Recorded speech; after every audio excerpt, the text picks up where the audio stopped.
Well, I come to the easiest way to have meth all the time was to trade stolen things for the meth.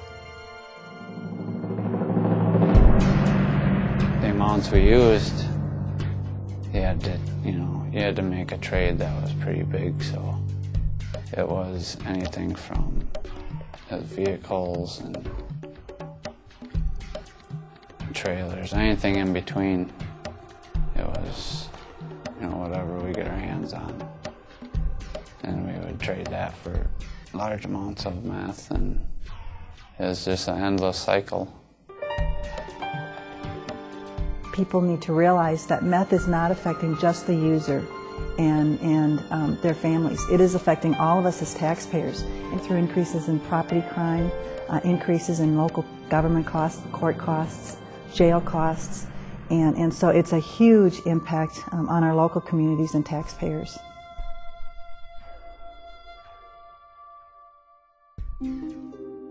Several years ago, we started seeing meth labs pop up.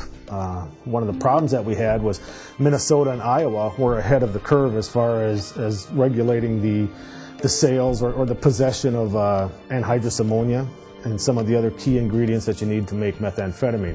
Wisconsin, like I say, we were behind the curve on that. We had several anhydrous ammonia incidents where people were getting burned from anhydrous ammonia because they were coming to Wisconsin to steal it and then going back and cooking it over in Minnesota.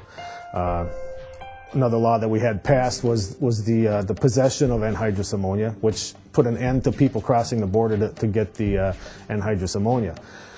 We also passed the same legislation as Iowa, Minnesota, and all the surrounding states as far as the sale of pseudoephedrine. You can only buy 2 boxes a month now, and you have to go to a pharmacist, and it's kept behind a counter where you have to show a driver's license to purchase the pseudoephedrine.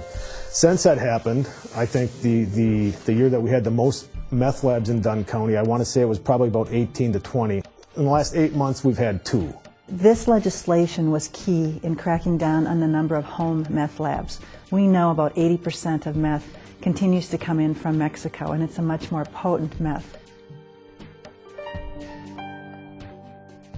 I never got busted for the drugs, actually. But the things I was doing because of the drugs is what I got busted for. Your main concern is the drugs. Your main concern is to do what you have to do to get whatever the dealer would be interested in so that you can get your drugs. Actually, there was several guys in our county that had a shopping list from a major meth dealer over in the St. Paul, Minneapolis area, where he had a list of things that he wanted. On that list was a Yukon 4-wheel drive vehicle, a pickup truck, a trailer, 4-wheelers, snowmobiles, and that was his shopping list. He gave it to these guys. Those guys went out and they stole these items and brought them over to Minnesota and traded them for meth. Prison is not fun. It's, when you get to it, it's too late. It's not fun by any means. It's lonely.